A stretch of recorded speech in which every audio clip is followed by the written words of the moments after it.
एक व्यक्ति एक गुरु के पास आया और बोला, गुरुदेव मेरे दुख का कारण क्या है। गुरु बहुत ही बड़े आत्मज्ञानी व्यक्ति थे।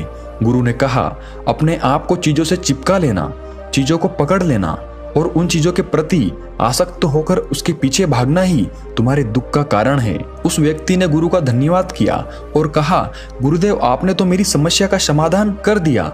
मैं इतने दिनों से अपनी समस्या का समाधान चाहता था। आपका धन्यवाद गुरुदेव। यह कहकर वह व्यक्ति वहां से जाने लगा। गुरु ने कहा, पूरी बात तो सुन लो। उस व्यक्ति ने कहा, नहीं गुरुदेव, आपका इशारा मिल गया, बस वही काफी है और समझदार को इशारा ही काफी होता है गुरुदेव। 1 महीने बाद वह व्यक्ति फिर से गुरु के पास आया। इस बार उस व्यक्ति का हाल बहुत बुरा था।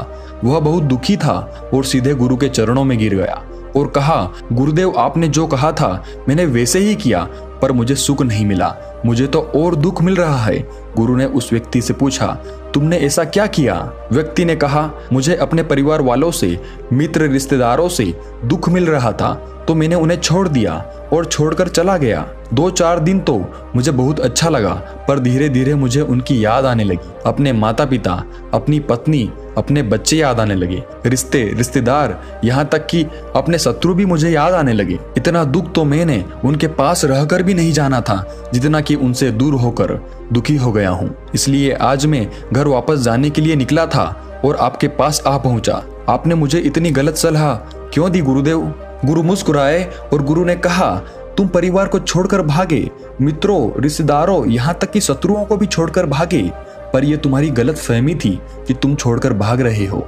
वास्तव में तो तुम उन्हें लेकर भाग रहे थे। व्यक्ति ने कहा, पर गुरुदेव मैं तो किसी को अपने साथ नहीं लाया। गुरु ने कहा, जो चीजें हमें दुख देती है वह कहीं बाहर नहीं होती, यहाँ तक कि जो हमें सुख देती है वह भी बाहर नहीं होती। यह सब परिवार वाले, रिश्तेदार, मित्र, शत्रु, यह कहाँ बसते हैं? यह सब हमारे मन में बसते हैं। और जब तुम भागे तो तुम अपने मन को साथ लेकर भागे और तुम्हारे मन में यह सब तुम्हारे साथ भागे, तो तुम इनसे कहीं दूर नहीं गए। जब जो चीजें मन में बसी हो और वह आसपास हो तो वह जो दुख देती है वह हमें बहुत लगता है, पर वह बहुत कम होता है।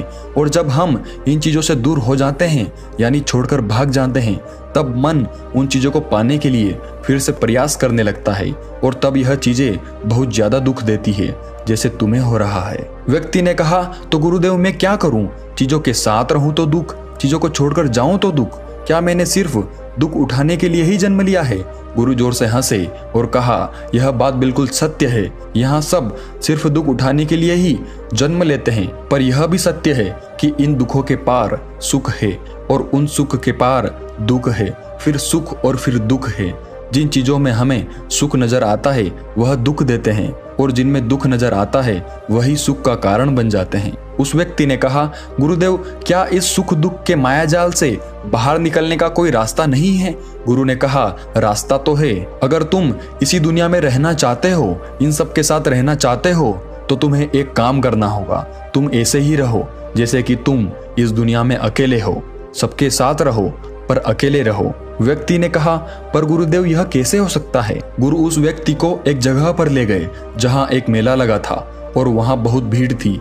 गुरु ने कहा, देखो अपने आसपास, यहाँ किसी को जानते हो क्या? व्यक्ति ने कहा, नहीं, यहाँ तो कोई भी मेरी जान पहचान वाला नहीं है। गुरु ने कहा, क्या तुम यहाँ अकेले हो? व्यक्ति बोला, हाँ गुरुदेव, बिल्कुल अकेला हूँ। गुरु ने कहा, नहीं, तुम्हारे मन में कुछ चल रहा है, तुम अकेले नहीं हो। व्यक्ति ने कहा, हाँ, मैं जल्द से जल्द अपने घर जाना चाहता हूँ, अपनी पत्नी से, अपने बच्चों से, अपने माता पिता से मिलना चाहता हूँ, अपने मित्रों से मिलना चाहता हूँ, वही मेरे मन में चल रहा है। गुरु ने कहा, अब यह सब भूलकर आंखें बंद कर लो और अपना ध्यान यहाँ होने वाली आवाजों पर लगा दो। व्यक्ति ने ऐसा ही किया और जैसे ही उसने अपनी आंखें बंद की और सारा ध्यान वहां हो रही आवाजों पर लगा दिया, उसे एक अकेलापन, एकांत महसूस हुआ।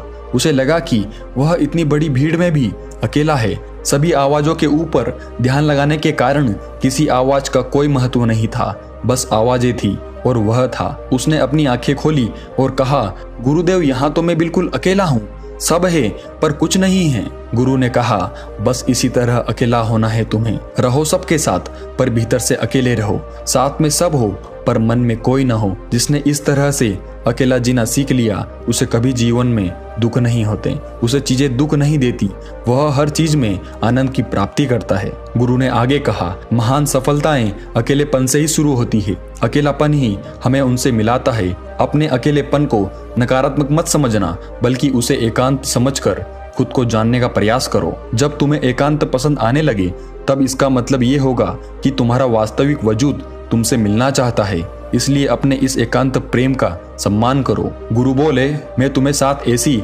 खूबियों के बारे में बताता हूँ जो अकेले रहने वाले लोगों में पाई जाती है और उन्हें दूसरों से अलग बेहतर बनाती है। गुरु ने कहना शुरू किया, पहली खूबी जो एकांत में रहने वाले लोगों में पाई जाती है वो ये है कि ऐसे लोग दूसरों की तुलना में खुद के प्रति ज्यादा जागरूक होते हैं। वो खुद के स्वभाव और आचरण के बारे में ज्यादा गहराई से जानते हैं। ऐसा इसलिए होता है क्योंकि जब हम अकेले होते हैं तो हमें खुद के बारे में सोचने का काफी समय मिल जाता है, जिससे हम खुद के व्यवहार को अच्छे से समझ पाते हैं। एकांत में रहने वाले लोग खुद की कमजोरी और ताकत को भी अच्छे से जान पाते हैं, जिससे वो दूसरे लोगों की तुलना में किसी भी खराब परिस्थिति का सामना ज्यादा अच्छे से कर सकते हैं। गुरु ने कहा, अकेले रहने वाले लोगों की दूसरी खूबी है कि ये सकारात्मक सोच वाले लोग होते हैं। देखो, जब बहुत से लोग हमारे साथ होते हैं तो वहाँ एक दूसरे से तुलना, जलन, घमंड, लालच जैसे कुविचार अपने आप ही मन में आने लगते हैं और फिर इंसान इन विचारों के बस में आकर उल्टे सीधे काम करने लगता है। हालांकि ऐसा नहीं है कि एकांत में रहने वाले लोगों के मन में ये विचार नहीं आते, लेकिन क्योंकि वो अकेले हैं इसलिए दूसरों से तुलना, जलन, घमंड जैसे विचार उनके मन में दूसरों की तुलना में थोड़ा कम आते हैं। साथ ही अकेले रहने की वजह से उन्हें खुद के बारे में सोचने का ज्यादा समय मिल जाता है, जिससे वो अपने नकारात्मक विचारों को पहचान कर उन्हें कम कर सकते हैं, जिसके कारण ऐसे एकांत में रहने वाले लोग ज्यादा सकारात्मक होते हैं। अकेले रहने वाले लोगों की तीसरी खासियत कि ये लोग ज्यादा अनुशासित और आत्मनिर्भर होते हैं, क्योंकि अकेले रहने वाले लोगों को अपने ज्यादातर काम खुद से ही करने पड़ते हैं, इसलिए ये दूसरों की तुलना में ज्यादा आत्मनिर्भर होते हैं। साथ ही ऐसे लोगों को दूसरों का काम भी पसंद नहीं आता, ये अपना काम खुद करने पर ही भरोसा करते हैं। साथ ही ये लोग कोशिश भी करते हैं कि दूसरों से कम सहायता लेनी पड़े, पर क्योंकि ऐसे लोग आत्मनिर्भर और अपने काम को लेकर स्पष्ट होते हैं, इसलिए ऐसे लोग अनुशासित भी होते हैं। ये अपने समय की कदर करते हैं और दूसरों का भी समय बर्बाद नहीं करते। अकेले होने की वजह से ऐसे लोग एक निश्चित दिनचर्या का पालन भी करते हैं, जिससे ये लोग ज्यादा व्यवस्थित होते हैं और ये भी इनके अनुशासित होने का एक कारण है। गुरु ने आगे कहा, अकेले रहने वाले लोगों की चौथी खासियत कि ये लोग किसी भी चीज के बारे में बड़ी गहराई से सोच सकते हैं। किसी भी चीज के बारे में बड़ी बारीकी से और गहराई में जाकर अकेले रहने वाले लोगों की सबसे बड़ी खासियत होती है। इसलिए जितने भी लेखक, कवि और बड़े बड़े काव्यों के रचयिता हुए हैं, उन सभी को एकांत में रहना पसंद था, क्योंकि जब कोई व्यक्ति एकांत में होता है तो वो अपने अंदर की आवाज सुन पाता है। जितने भी बड़े आविष्कार हुए हैं उन सबकी शुरुआत एकांत में हुई थी, क्योंकि एकांत में रहकर ही किसी भी चीज के बारे में बड़ी बारीकी से सोचा और समझा जा सकता है। गुरु ने कहा, एकांत में रहने वाले लोगों की पांचवी खूबी ये है कि इनका व्यक्तित्व सबसे अलग, सबसे हटकर होता है। और वे लोग जो ज्यादातर दूसरे लोगों के साथ रहते हैं या अकेले रह ही नहीं पाते, वो कितनी भी कोशिश कर ले, लेकिन जाने अनजाने में ही सही, लेकिन दूसरों के व्यक्तित्व का कुछ हिस्सा उनके अंदर आ ही जाता है। दूसरों की आदतें, दूसरों के विचार उनके अंदर प्रवेश कर ही जाते हैं, जिससे उनके व्यक्तित्व में वो अनूठापन, वो निरालापन नहीं आ पाता। उनका व्यक्तित्व कई सारे लोगों के व्यक्तित्व का मिश्रण होता है, पर क्योंकि एकांत में रहने वाले लोग अपना ज्यादातर समय अपने साथ बिताते हैं, इसलिए ये दूसरों की बातों और विचारों से बहुत ही कम प्रभावित होते हैं। इनके अपने जीवन को जीने के खुद के बनाए नियम और कायदे होते हैं, जिनका ये पालन करते हैं। ये किसी से भी आसानी से प्रभावित नहीं होते, इसलिए ऐसे लोगों की शख्सियत सबसे हटकर सबसे अलग होती है। इसलिए इनके व्यवहार में एक अलग ही निरालापन होता है, जो किसी दूसरे व्यक्ति को पसंद भी आ सकता है और नहीं भी।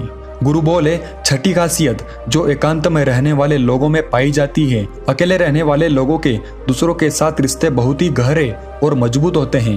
हालांकि अकेले रहने वाले लोग ज्यादा लोगों से अपने संबंध नहीं बनाते, लेकिन ये जितने भी लोगों से संबंध बनाते हैं सच्चे दिल से बनाते हैं। ऐसे लोगों के बहुत ही कम दोस्त होते हैं, लेकिन जितने भी होते हैं ये उनसे अपनी दोस्ती पूरी ईमानदारी से निभाने की कोशिश करते हैं। अक्सर लोगों को यह लगता है कि एकांत में रहने वाले लोग बहुत कम बात करते हैं, लेकिन उनसे पूछिए जिनसे ये दिल से जुड़े होते हैं कि उनसे कितनी बातें करते हैं। ऐसे लोग इन्हें अपना मान लेते हैं और वो इनके सामने अपने पूरे दिल की बात रख देते हैं। अकेले रहने वाले लोग बहुत ही कम लोगों के साथ संबंध तो रखते हैं, लेकिन जरूरत पड़ने पर वो अपनी तरफ से पूरी मदद करने के लिए भी तैयार रहते हैं। इसलिए इनके रिश्ते कम लोगों से तो होते हैं, लेकिन जिनके भी साथ होते हैं बहुत मजबूत होते हैं। अगली खासियत, अकेले रहने वाले लोग मानसिक तौर पर और भावनात्मक रूप से बहुत मजबूत होते हैं, क्योंकि उन्हें पता होता है कि अगर आज कोई समस्या उनके ऊपर आती है तो उन्हें अकेले ही उस समस्या से निपटना पड़ेगा। ऐसा बार बार करने से उनके अंदर खुद के प्रति आत्मविश्वास बढ़ जाता है और आत्मविश्वास व आत्मसम्मान के बढ़ने से वे मानसिक और भावनात्मक तौर पर और मजबूत होते चले जाते हैं और वो ये मान लेते हैं कि ऐसी कोई भी समस्या नहीं है जिसे वो अपनी दृढ़ इच्छा शक्ति के दम पर हरा न सके, और यही एक सोच उन्हें दूसरों से अलग बनाती है। इतना कहने के बाद गुरु चुप हो गए तो उस व्यक्ति ने कहा, गुरुदेव आपकी सारी बात ठीक है, लेकिन ये कब कहा जा सकता है कि अकेलापन एक वरदान है? यह सुनकर गुरु ने कहा, अकेलापन हमेशा से ही एक वरदान रहा है अगर हम उस समस्या को पूरी सकारात्मकता के साथ उपयोग कर पाएं तो। क्योंकि जब हम दुनिया के लोगों के साथ होते हैं तब हम भीड़ का हिस्सा होते हैं, लेकिन जब हम अकेले होते हैं तब हम खुद के साथ होते हैं, और जब हम खुद के साथ होते हैं तभी हम अपने समय का सदुपयोग, खुद का आकलन, खुद के शौक, सभी बातों पर अच्छे से ध्यान दे सकते हैं, अपनी कमजोरियों पर भी काबू पा सकते हैं, या ऐसा कह सकते हैं कि सच में अच्छाई की राह और इंसानियत की मंजिल भी पा सकते हैं। उस व्यक्ति को गुरु की बात समझ आई और वह गुरु का धन्यवाद कर अपने घर चला गया। दोस्तों, हम इतना समझे कि जिन चीजों को हम पाना चाहते हैं वह तब तक हमें दुख देती है जब तक कि हम उसे पा ना ले, और जब हम उसे पा लेते हैं तब वह फिर से हमें दुख देती है कि वह कहीं हमसे छूट न जाए, और जब वह हमसे छूट जाती है तब वह फिर से हमें दुख देती है, उसके जाने का दुख जो बहुत गहरा होता है। जीवन भर हम एक चीज को पकड़ते हैं, फिर दूसरी चीज को पकड़ते हैं, तीसरी चीज को पकड़ते हैं और पीछे की चीजों को विदा करते रहते हैं। इसी तरह हम सुख पकड़ते हुए दुख को पकड़ते चलते हैं। पर जिस व्यक्ति ने अकेला रहना सीख लिया वह परिवार में, समाज में सब कुछ करते हुए आनंद की प्राप्ति करते हैं, सारे कार्यों को पूरा करते हुए सुख से जीता है, आनंद से जीता है। तो फ्रेंड्स, अगर ये कहानी आप लोगों को अच्छी लगी हो तो लाइक कीजिए, शेयर कीजिए। अगर आप इस चैनल पर नए हो तो चैनल को ज़रूर सब्सक्राइब कर दीजिएगा। धन्यवाद।